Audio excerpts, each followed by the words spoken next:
अगं थांब, पुढे जाऊ नकोस. आज मी जे बोलणार आहे ना, ती प्रत्येक स्त्रीने ऐकायलाच हवं. होय मैत्रीण, तू कितीही चांगली असलीस, कितीही सगळ्यांसाठी जगत असलीस, पण एक सत्य आहे, जगाला तुझी सवय झाली आहे, पण तुझी किंमत नाही. हो, बरोबर ऐकलंस. म्हणूनच आज मी सांगणार आहे, प्रत्येक स्त्रीने स्वार्थी व्हायला हवं, आणि ते चुकीचं नाही तर गरजेचं आहे. होय मैत्रीण, स्त्री म्हणजे समर्पण. लहानपणापासूनच तिला शिकवलं जातं इतरांसाठी जगायचं. हळूहळू काय होते माहितीये, ती महत्वाची नसते, ती सवय बनते. आणि तिचं असणं गृहीत धरलं जातं, आणि तिचं नसणं तेव्हाच लक्षात येतं जेव्हा ती थांबते. म्हणून कधी स्वतःला आरशात बघून तू विचारलंय का की मी स्वतः खुश आहे का? किती वर्ष झालीत आपण स्वतःसाठी काहीच केलेलं नसतं. आपली स्वप्न, आपली आवड, आपलं आयुष्य हे सगळं कुठंतरी हरवलं जातं. कशामुळे? ते इतरांना खुश ठेवल्यामुळे. सगळ्यात मोठं दुःख काय आहे माहितीये? कोणी विचारतही नाही की तू कशी आहेस. आता हा प्रश्न येईल, स्वार्थी व्हायचं म्हणजे चुकीचं? तर नाही. इथे स्वार्थी म्हणजे दुसऱ्यांना दुखवायचं नाहीये, तर स्वतःलाही तितकंच महत्व द्यायचं आहे.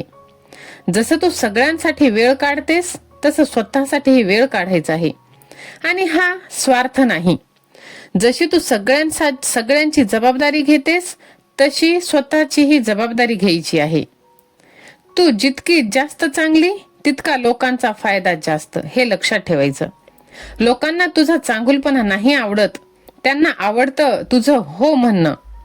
आणि एक दिवस असा येतो जेव्हा तू थकतेस आणि हे तेच लोक म्हणतात की तू बदललीस. बघ, मग इथे स्वार्थी कोण आहे? तर इथे तू एकच गोष्ट करायची आहे. स्वतःसाठी स्वार्थी होण्याची सुरुवात एकाच गोष्टीपासून. ती कोणती? तर नाही म्हणायला शिकायची. सगळ्यांना खुश ठेवण्याचा प्रयत्न जर तू केलंस, तर स्वतःला तू कायम दुखवणार असणार आहेस. एकदा नाही म्हणलीस तर लोक नाराज होतील, पण तुला स्वतःची किंमत कळायला लागेल. बघ, अनुभव घेऊन बघ. स्वतःवर प्रेम करायला शिक. आरशात बघून स्वतःला म्हण, मी पुरेशी आहे, मी महत्वाची आहे माझ्यासाठी. कारण जर तू स्वतःवर प्रेम केलं नाही, तर जगही तुला तितकंच दुर्लक्षित करणार आहे. स्वतःला निवडणं हीच तुझी खरी ताकद आहे, हे तू लक्षात ठेव. हो, फक्त स्वतःसाठी काही वेळ काढायचं. ह्याच्यात जे वाटेल ते करायचं. काहीही, कोणीही नाही, फक्त तू आणि तुझं मन.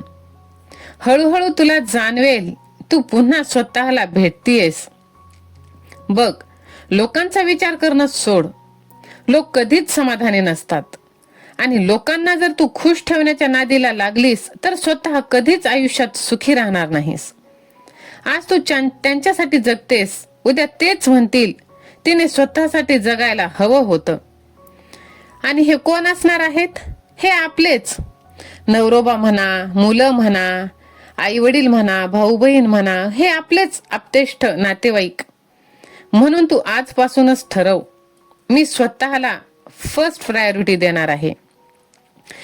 बस झालं लोकांसाठी जगणं, आता स्वतःसाठी जगायचं. आणि हे स्वार्थ नाही.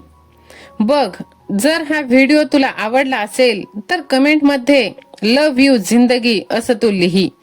आणि स्वतःसाठी तू बदलण्याचा प्रयत्न कर. कारण लोक काहीच करणार नाही, लोक फक्त नाव ठेवणार. आणि जर त्रास झाला तर तो आपल्यालाच होणार. आणि त्यात लोकांची चुकीच काय? आपलं आयुष्य एवढं सुंदर होतं, तेच आपण आपलं लोकांच्या गुलामगिरीत घालवलं. म्हणून सगळ्यांसाठी जगता जगता स्वतःसाठीही तू जगायला शिक. तू स्वतःला विचार, मी ठीक आहे का? जर उत्तर हो असेल तर कमेंट बॉक्स मध्ये तू यस टाईप कर. आणि व्हिडिओ आवडल्यास लाईक, शेअर, सबस्क्राईब कर. बाय.